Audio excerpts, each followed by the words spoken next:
ನಮಸ್ಕಾರ ವೀಕ್ಷಕರೇ, ಇವತ್ತಿನ ವಿಡಿಯೋದಲ್ಲಿ ನಾವು ನಿಮ್ಮನ್ನು ಒಂದು ಸುಂದರವಾದ ತೋಟಕ್ಕೆ ಕರ್ಕೊಂಡು ಹೋಗ್ತಾ ಇದ್ದೀವಿ.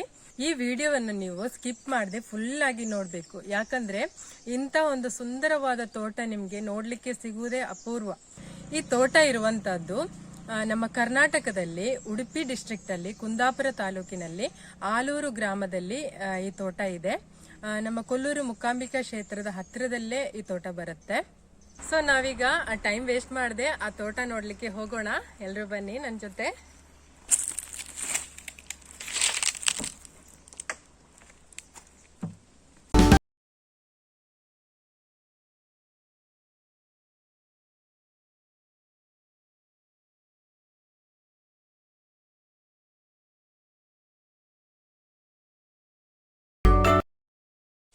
ನಾವೀಗ ಈ ತೋಟದ ಎಂಟ್ರಿಗೆ ಬಂದಿದ್ವಿ. ನೋಡಿ, ನಾವೀಗ ತೋಟದ ಒಳಗಡೆ ಹೋಗ್ತಾ ಇದ್ದೀವಿ. ತುಂಬಾ ಬೆಳೆಗಳಿವೆ ಇದರಲ್ಲಿ. ನಾವು ಯಾವ್ದೆಲ್ಲ ಅಂತ ನಿಮ್ಗೆ ಮುಂದೆ ತೋರಿಸ್ತೀವಿ. ಯಾವ್ದೆಲ್ಲ ಬೆಳೆಗಳಿವೆ, ಏನೆಲ್ಲ ಫೆಸಿಲಿಟೀಸ್ ಈ ತೋಟದಲ್ಲಿ ಇದೆ ಅಂತೆಲ್ಲ ನಾವೀಗ ಮುಂದೆ ನಿಮ್ಗೆ ತೋರಿಸ್ತೀವಿ. ಸೊ ವಿಡಿಯೋನ ಸ್ಕಿಪ್ ಮಾಡದೆ ನೀವು ನೋಡಿ. ಬನ್ನಿ ನಾವೀಗ ಇದನ್ನೆಲ್ಲ ನೋಡೋಣ. ಇದು ಟೋಟಲ್ 16 ಎಕರೆ ಜಾಗ ಇದೆ. ನಾವ್ ಈ ಜಾಗಕ್ಕೆ ಎಂಟ್ರಿ ಆಗ್ತಾ ಇರುವಾಗೆ ಇಲ್ಲಿ ರಬ್ಬರ್ ತೋಟ ನೋಡಬಹುದು. ರಬ್ಬರ್ ತೋಟದ ಮಧ್ಯೆ ಒಂದು ರೋಡ್ ಹೋಗ್ತದೆ, ಅದು ಮನೆವರೆಗೂ ಹೋಗ್ತದೆ. ಆ ರೋಡ್ ಅನ್ನೋದು ಇದ್ರ ಆ ಕಡೆ ಈ ಕಡೆ, ರೋಡಿನ ಆ ಕಡೆ ಈ ಕಡೆ ರಬ್ಬರ್ ತೋಟ ಇದೆ, ಮತ್ತೆ ಮಧ್ಯದಲ್ಲಿ ರೋಡ್ ಹೋಗ್ತದೆ. ಇದು ಒಂದು 1500 ರಬ್ಬರ್ ಮರಗಳಿವೆ ಇದರಲ್ಲಿ. ಇದು ಈಗ ಟ್ಯಾಪಿಂಗ್ ಮಾಡುತ್ತಾ ಇರುವಂತ ಮರಗಳು, ಮತ್ತು ಇದನ್ನು ಪ್ಲಾಂಟ್ ಮಾಡಿ ಒಂದು 16 ವರ್ಷ ಆಗಿದೆ. ಈ ರಬ್ಬರ್ ಮರಗಳನ್ನು ಪ್ಲಾಂಟ್ ಮಾಡಿ ಒಂದು 16 ವರ್ಷ ಆಗಿದೆ. ಮತ್ತೆ ಈಗ 9 ಲಕ್ಷದವರೆಗೂ ರಬ್ಬರ್ ಶೀಟ್ ಇಂದ ಇನ್ಕಮ್ ಸಿಗ್ತಾ ಇರುವ ಒಂದು ರಬ್ಬರ್ ತೋಟ ಇದು. ಮತ್ತೆ ಇದರಲ್ಲಿ ಹೆಚ್ಚಾಗಿ ಇರುವುದು 414 ವೆರೈಟಿಯ ರಬ್ಬರ್ ಮರಗಳು. ಮತ್ತೆ ಈ ಜಾಗದ ಸುತ್ತಲೂ ಕಲ್ಕಂಬ ಹಾಕಿ ಬೇಲಿ ಕೂಡ ಕಟ್ಟಿದ್ದಾರೆ. ಈ ಜಾಗ ಅನ್ನೋದು ಆಲೂರು ಟೌನ್ ಇಂದ ಒಂದು 2 ಕಿಲೋಮೀಟರ್ ಒಳಗಡೆ ಇರ್ತದೆ.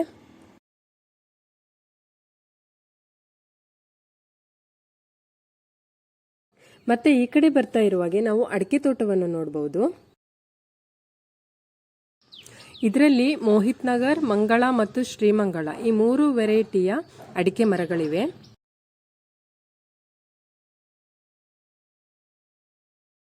ಇದರಲ್ಲಿ ಹಳೆ ಮರಗಳು ಇವೆ, ಅಂದ್ರೆ ಇದು ಈಗ ಇಳುವರಿ ತೆಗಿತಾ ಇರುವಂತ ಮರಗಳು ಇವೆ.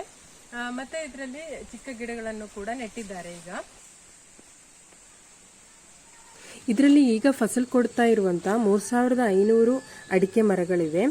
ಅದು ಈಗ ಪ್ಲಾಂಟ್ ಮಾಡಿ 16 ವರ್ಷ ಆಗಿರುವಂತ ಮರಗಳು.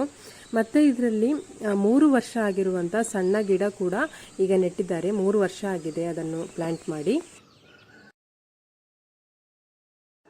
ಈ ಅಡಿಕೆ ತೋಟದಲ್ಲಿ ಈಗ ಅಂದಾಜು ಒಂದು 120 ಕ್ವಿಂಟಲ್ ಅಡಿಕೆ ಒಂದು ವರ್ಷಕ್ಕೆ ಸಿಗ್ತದೆ.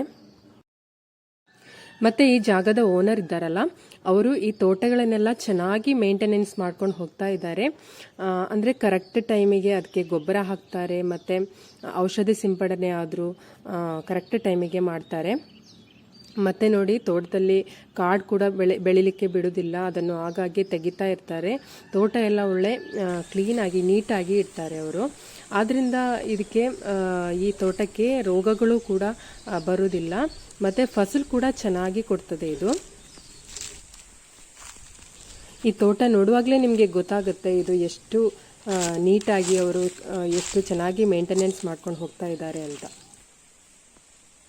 ಆಕ್ಚುಲಿ ಈ ತೋಟವನ್ನು ಸೇಲ್ ಮಾಡಲಿಕ್ಕೆ ಇದರ ಓನರ್ಗೆ ಮನಸ್ಸೇ ಇಲ್ಲ. ಯಾಕಂದ್ರೆ ಅವರು ಈ ಜಾಗ ತಗೊಳ್ಳುವಾಗ ಈ ಜಾಗದಲ್ಲಿ ಏನೂ ಇರಲಿಲ್ಲ, ಬರೀ ಲ್ಯಾಂಡ್ ಮಾತ್ರ, ಒಂದು ಚಿಕ್ಕ ಮನೆ ಮತ್ತೆ ಒಂದು ಬಾವಿ ಮಾತ್ರ ಇತ್ತು ಇದರಲ್ಲಿ. ಆಮೇಲೆ ಅವರು ಕಷ್ಟಪಟ್ಟು ದುಡಿದು ಈ ತೋಟಗಳನ್ನೆಲ್ಲ ಮಾಡಿದ್ದಾರೆ. ಮತ್ತೆ ಈಗ ಇದನ್ನು ಸೇಲ್ ಮಾಡಲಿಕ್ಕೆ ಪ್ಲಾನ್ ಮಾಡಿರೋದು ಯಾಕಂದ್ರೆ ಅವರಿಗೆ ಇನ್ನೊಂದು ಜಾಗ ಇದೆ, ಅಲ್ಲಿ ಕೂಡ ಅಡಿಕೆ ತೋಟ ಎಲ್ಲ ಇದೆ. ಮತ್ತೆ ಅವರು ಮನೆ ಕಟ್ಟಿ ಅಲ್ಲಿ ಫ್ಯಾಮಿಲಿ ಜೊತೆ ಅಲ್ಲೇ ವಾಸ ಮಾಡ್ತಾ ಇದ್ದಾರೆ. ಈ ತೋಟಕ್ಕೆ ಅವರು ಡೈಲಿ ಬಂದು ಹೋಗ್ತಾರೆ.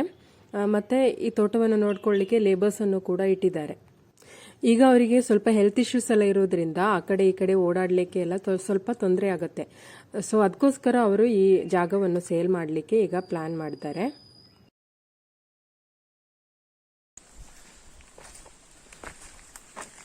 ಇಲ್ಲಿ ನೋಡಿ, ಇಲ್ಲಿ ಅಡಿಕೆ ಜೊತೆಯಲ್ಲಿ ಕಾಳುಮೆಣಸು ಕೂಡ ಅವರು ಬೆಳೆಸಿದ್ದಾರೆ. ಇದು ತಿಪ್ಪಲಿಯಲ್ಲಿ ಗ್ರಾಫ್ಟ್ ಮಾಡಿರುವಂತ ಕಾಳುಮೆಣಸು ಗಿಡ ನೋಡಿ. ತಿಪ್ಪಲಿಯಲ್ಲಿ ಗ್ರಾಫ್ಟ್ ಮಾಡಿರುವಂತ ಗಿಡ ಇದು. ತಿಪ್ಪಲಿಯಲ್ಲಿ ಗ್ರಾಫ್ಟ್ ಮಾಡಿರೋದ್ರಿಂದ ಇದಕ್ಕೆ ರೋಗ ನಿರೋಧಕ ಶಕ್ತಿ ಹೆಚ್ಚಿರುತ್ತದೆ, ಮತ್ತೆ ರೋಗಗಳೇನೂ ಬರೋದಿಲ್ಲ ಬೇಗ. ಮತ್ತೆ ಮಳೆಗಾಲದಲ್ಲಿ ನೀರ್ ನಿಂತರೂ ಕೂಡ ಏನೂ ಪ್ರಾಬ್ಲಮ್ ಬರಲ್ಲ. ಇದರ ಬೇರ್ ಅನ್ನೋದು ತುಂಬಾ ಸ್ಟ್ರಾಂಗ್ ಆಗಿರುತ್ತೆ. ಇದು ಈಗ ಇಳುವರಿ ತೆಗೆದಿರುವಂತದ್ದು. ಇದರಿಂದ ಒಂದು ವರ್ಷ ಒಂದು 4 ಕ್ವಿಂಟಾಲ್ ಹತ್ರ ಕಾಳುಮೆಣಸು ಈಗ ಸಿಗ್ತಾ ಇದೆ. ಒಟ್ಟಾರೆ ನೋಡಿದ್ರೆ ಒಂದು ವರ್ಷಕ್ಕೆ ಒಂದು 50ರಿಂದ 60 ಲಕ್ಷದವರೆಗೂ ಇನ್ಕಮ್ ಸಿಗ್ತಾ ಇರುವಂತ ಒಂದು ತೋಟ ಇದು. ಕೃಷಿಯಲ್ಲಿ ಆಸಕ್ತಿ ಇರುವವರು ಈ ತೋಟವನ್ನು ಇದೇ ರೀತಿ ಚೆನ್ನಾಗಿ ಮೇಂಟೆನೆನ್ಸ್ ಮಾಡ್ಕೊಂಡು ಹೋಗುವವರು ಯಾರಾದರೂ ಬಂದ್ರೆ ಅವರಿಗೆ ಈ ತೋಟವನ್ನು ಅವರು ಮಾರಾಟ ಮಾಡ್ತಾರೆ. ಈಗ ನಾವಿದ್ರ ನೀರಾವರಿ ಹೇಗೆ ಅಂತ ನೋಡೋಣ. ನೋಡಿ, ಇಲ್ಲಿ ಸ್ಪ್ರಿಂಕ್ಲರ್ ಸಿಸ್ಟಮ್ ಅನ್ನು ಮಾಡಿದ್ದಾರೆ. ಮತ್ತೆ ನಮಗೆ ನೀರಿಗೆ ಸಹ ಏನು ಪ್ರಾಬ್ಲಮ್ ಇಲ್ಲ. ಇಲ್ಲಿ ಒಂದು ದೊಡ್ಡ ಹೊಳೆ ಇದೆ, ಅಲ್ಲಿ ಬೇಕಾದಷ್ಟು ನೀರು ನಮಗೆ ಸಿಗ್ತದೆ.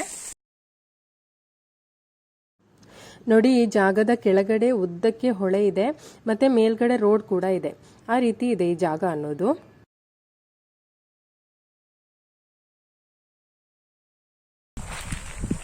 ನೋಡಿ, ಇಲ್ಲೊಂದು ದೊಡ್ಡ ಹೊಳೆ ಕೂಡ ಇದೆ. ಸೊ ನಮಗೆ ತೋಟಕ್ಕೆ ಬೇಕಾಗುವಂತ ನೀರು ಈ ಹೊಳೆಯಿಂದನೇ ಸಿಗುತ್ತೆ, ಬೇಕಾದಷ್ಟು ನೀರು ಸಿಗುತ್ತೆ. ಈಗ ನಾವು ಈ ವಿಡಿಯೋವನ್ನು ಮಾರ್ಚ್ ತಿಂಗಳಲ್ಲಿ ಮಾಡ್ತಾ ಇದ್ದೀವಿ, ಆದ್ರೂ ಕೂಡ ನೋಡಿ ಎಷ್ಟೊಂದು ನೀರಿದೆ ಇದರಲ್ಲಿ. ಮತ್ತೆ ಈ ಜಾಗದಲ್ಲಿ ಬೋರ್ವೆಲ್ ಸಹ ಇದೆ, ಮತ್ತೆ ಬಾವಿ ಕೂಡ ಇದೆ. ಆದ್ರೂ ಕೂಡ ನಾವು ಅದರ ನೀರನ್ನು ಯೂಸ್ ಮಾಡುವಂತ ಅವಶ್ಯಕತೆನೇ ಇರೋದಿಲ್ಲ, ಯಾಕಂದ್ರೆ ನಮ್ಮ ಹೊಳೆಯಲ್ಲೇ ಬೇಕಾದಷ್ಟು ನೀರು, ನಮಗೆ ತೋಟಕ್ಕೆ ಬೇಕಾದಷ್ಟು ನೀರು ಸಿಗುತ್ತೆ.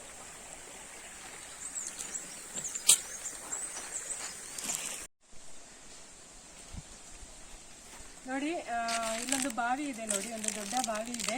ಕುಡಿಲಿಕ್ಕೆ ಬೇಕಾದ ನೀರು ನಮ್ಗೆ ಈ ಬಾವಿಯಿಂದನೇ ಸಿಗುತ್ತೆ. ನಮ್ಗೆ ಬೇಕಾದಷ್ಟು ನೀರು, ಇದು ಯಾವತ್ತೂ ಖಾಲಿ ಆಗಲ್ಲ. ಇದರಲ್ಲಿ ನೀರು ಅಷ್ಟೊಂದು ನೀರು ಇದೆ ಇದರಲ್ಲಿ. ಇಷ್ಟೆಲ್ಲ ನೀರಿನ ವ್ಯವಸ್ಥೆ ಇರೋದ್ರಿಂದ ನಮ್ಗೆ ಯಾವತ್ತೂ ನೀರಿನ ಪ್ರಾಬ್ಲಮೇ ಇರಲ್ಲ ಈ ಜಾಗದಲ್ಲಿ.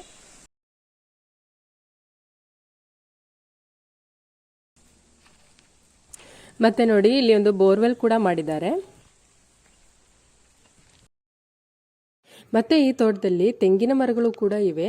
ನಮಗೆ ಬೇಕಾದಷ್ಟು ತೆಂಗಿನಕಾಯಿ ಈ ತೋಟದಿಂದಲೇ ಸಿಗ್ತದೆ. ನಾವು ಮತ್ತೆ ದುಡ್ಡು ಕೊಟ್ಟು ತೆಂಗಿನಕಾಯಿಯನ್ನು ತಗೊಳ್ಳುವಂತ ಅವಶ್ಯಕತೆನೂ ಬರುವುದಿಲ್ಲ.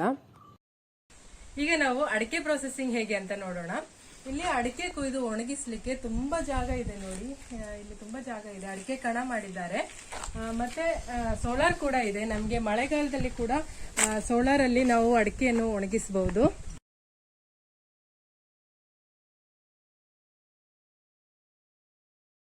ಇಲ್ಲಿ 2 ಸೋಲಾರ್ ಅನ್ನು ಮಾಡಿದ್ದಾರೆ. ಆದ್ರಿಂದಾನೇ ನಮಗೆ ಇದರಲ್ಲಿ ಕಾಳುಮೆಣಸಾಗಲಿ ಅಡಿಕೆ ಆಗಲಿ ಏನು ಬೇಕಾದರೂ ಮಳೆಗಾಲದಲ್ಲೂ ಕೂಡ ನಾವು ಇದರಲ್ಲಿ ಆರಾಮಾಗಿ ನಾವು ಒಣಗಿಸ್ಬೋದು. ನೋಡಿ, ಇಲ್ಲಿ ಸ್ವಲ್ಪ ಕಾಳುಮೆಣಸನ್ನು ಇಲ್ಲಿ ಒಣಗಿಸ್ಲಿಕ್ಕೆ ಹಾಕಿದ್ದಾರೆ.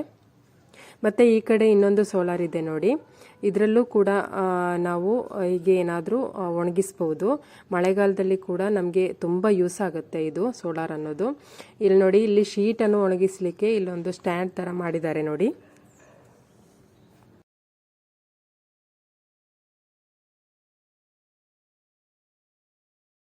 ಈಗ ರಬ್ಬರ್ ಪ್ರೊಸೆಸಿಂಗ್ ಬಗ್ಗೆ ನೋಡೋಣ. ಇದು ರಬ್ಬರ್ ಪ್ರೊಸೆಸಿಂಗ್ ಮಾಡುವಂತ ಜಾಗ. ರಬ್ಬರ್ ಪ್ರೊಸೆಸಿಂಗಿಗೆ 2 ರೋಲರ್ ಅನ್ನು ಇಟ್ಟಿದ್ದಾರೆ. ಇದು ಹೊಸ ರೋಲರ್ ತಂದಿರುವಂತದ್ದು. ಮತ್ತೆ ಇದಕ್ಕೆ ಮೋಟರ್ ಅನ್ನು ಕೂಡ ಫಿಕ್ಸ್ ಮಾಡಿದ್ದಾರೆ. ಅದಕ್ಕೆ ನಾವು ಇದನ್ನು ಕೈಯಿಂದ ತಿರ್ಸುವಂತ ಅವಶ್ಯಕತೆ ಇಲ್ಲ. ಮೋಟರ್ ಇರೋದ್ರಿಂದ ಇದು ಆಟೋಮ್ಯಾಟಿಕ್ ಆಗಿ ತಿರುಗುತ್ತೆ. ಮತ್ತೆ ರಬ್ಬರ್ ಹಾಲು ಹಾಕಿ ಇಡ್ಲಿಕ್ಕೆ ನೋಡಿ, ಇಲ್ಲಿ ಡಿಶಸ್ ಕೂಡ ಇದೆ.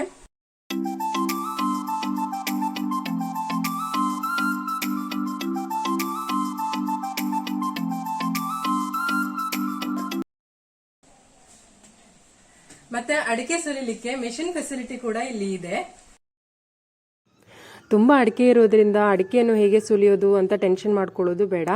ಈ ಮಿಷನ್ ಇರೋದ್ರಿಂದ ಈ ಮಿಷನ್ ಅಲ್ಲಿ ನಾವು ಅಡಿಕೆಯನ್ನು ಈಸಿಯಾಗಿ ಸುಲಿಬಹುದು. ಮತ್ತೆ ಇಲ್ಲಿ ಅಡಿಕೆದು ಕೆಲಸ ಎಲ್ಲ ಮಾಡ್ಲಿಕ್ಕೆ ತುಂಬಾ ಬೇಕಾದಷ್ಟು ಜಾಗ ಇದೆ.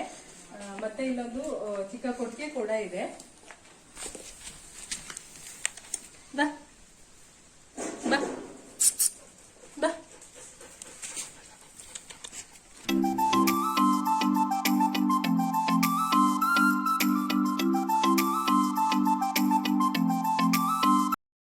ಮತ್ತು ಇಲ್ಲಿ ಕೂಡ ಅಡಿಕೆಯನ್ನು ಒಣಿಲಿಕ್ಕೆ ಹಾಕಿದ್ದಾರೆ. ಅಡಿಕೆ ಒಣಿಲಿಕ್ಕೆ ಮಾತ್ರ ಬೇಕಾದಷ್ಟು ಜಾಗ ಇದೆ ಇಲ್ಲಿ.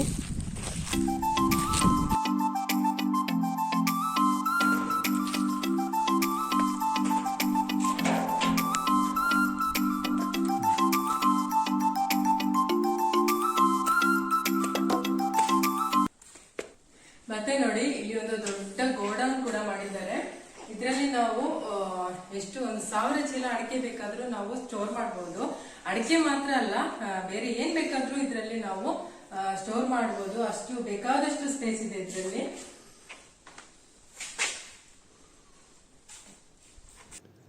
ಮತ್ತೆ ಇಲ್ಲೊಂದು ಚಿಕ್ಕ ಮನೆ ಕೂಡ ಇದೆ.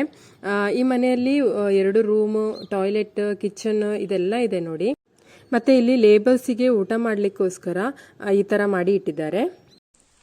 ಈ ಜಾಗ ತಗೊಳ್ಳೋರಿಗೆ ಒಂದು ಬಂಪರ್ ಆಫರ್ ಅಂತಾನೆ ಹೇಳ್ಬೋದು. ಯಾಕಂದ್ರೆ ಇಷ್ಟೆಲ್ಲ ಫೆಸಿಲಿಟೀಸ್ ನಿಮ್ಗೆ ಇನ್ನೆಲ್ಲಿ ಸಿಗುತ್ತೆ. ನೀರಾವರಿ ವ್ಯವಸ್ಥೆ ಆದ್ರೂ ಬೇಕಾದಷ್ಟು ನೀರಿದೆ. ಮತ್ತೆ ರಬ್ಬರ್ ಮತ್ತೆ ಅಡಿಕೆ ಪ್ರೊಸೆಸಿಂಗ್ ಎಲ್ಲದಕ್ಕೂ ಮಿಷನರೀಸ್ ಇದೆ. ಇಷ್ಟೆಲ್ಲ ಫೆಸಿಲಿಟೀಸ್ ನಿಮಗೆ ಇರುವಂತ ಒಂದು ಜಾಗ ಸಿಗುವುದೇ ಅಪರೂಪಕ್ಕೆ. ಈ ಜಾಗವನ್ನು ತಗೊಳ್ಳೋರಿಗೆ ಅದನ್ನು ಮೇಂಟೆನೆನ್ಸ್ ಮಾಡಿಕೊಂಡು ಅದರ ಆದಾಯ ಅಥವಾ ಇನ್ಕಮ್ ಅನ್ನು ಪಡ್ಕೊಂಡು ಆರಾಮಾಗಿ ಇರಬಹುದು. ಅಷ್ಟೊಂದು ಒಳ್ಳೆ ಜಾಗ ಇದು. ಮತ್ತೆ ಎಲ್ಲ ಕಡೆ ನೋಡಿ ಒಳ್ಳೆ ಗ್ರೀನ್ ಆಗಿ ಫುಲ್ ಸುತ್ತಲೂ ತೋಟ ಇದೆ.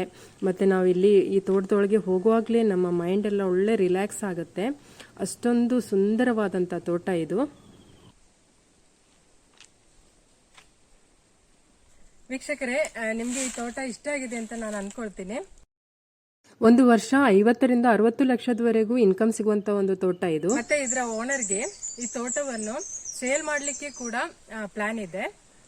ಕೃಷಿಯಲ್ಲಿ ಆಸಕ್ತಿ ಇರುವವರು ಈ ತೋಟವನ್ನು ಮೇಂಟೆನೆನ್ಸ್ ಮಾಡ್ಕೊಂಡು ಹೋದ್ರೆ ಸಾಕು. ಒಳ್ಳೆ ತೋಟ ಇದು. ಈ ಜಾಗ ತಗೊಳ್ಳಿಕ್ಕೆ ಇಂಟ್ರೆಸ್ಟ್ ಇರುವವರು ಇದರ ಓನರ್ಗೆ ಡೈರೆಕ್ಟ್ ಆಗಿ ಕಾಂಟ್ಯಾಕ್ಟ್ ಮಾಡಬಹುದು. ನಾವು ನಂಬರ್ ಅನ್ನು ಡಿಸ್ಕ್ರಿಪ್ಷನ್ ಬಾಕ್ಸ್ ಅಲ್ಲಿ ಕೊಟ್ಟಿರ್ತೇವೆ. ನೀವು ಡೈರೆಕ್ಟ್ ಆಗಿ ಇದರ ಓನರ್ಗೆ ಕಾಂಟ್ಯಾಕ್ಟ್ ಮಾಡಬಹುದು. ಈ ವಿಡಿಯೋ ಇಷ್ಟವಾದಲ್ಲಿ ಈ ವಿಡಿಯೋಗೊಂದು ಲೈಕ್ ಕೊಡಿ. ಮತ್ತೆ ನಿಮ್ಮ ಫ್ರೆಂಡ್ಸ್ ಅಂಡ್ ಫ್ಯಾಮಿಲಿ ಜೊತೆ ಎಲ್ಲ ಶೇರ್ ಮಾಡ್ಕೊಳ್ಳಿ. ಮತ್ತೆ ನಮ್ಮ ಚಾನಲ್ ಅನ್ನು ಫಸ್ಟ್ ಆಗಿ ನೋಡ್ತಾ ಇರೋರು ನಮ್ಮ ವಿಡಿಯೋಸ್ ಎಲ್ಲ ಇಷ್ಟವಾದ್ರೆ ನಮ್ಮ ಚಾನಲ್ ಅನ್ನು ಸಬ್ಸ್ಕ್ರೈಬ್ ಮಾಡಿ, ಸಪೋರ್ಟ್ ಮಾಡಿ ನಮಗೆ. ಸೊ ನಾವೀಗ ಈ ವಿಡಿಯೋವನ್ನು ವೈಂಡ್ ಅಪ್ ಮಾಡ್ತಾ ಇದ್ದೀವಿ. Thank you. ಬಾಯ್.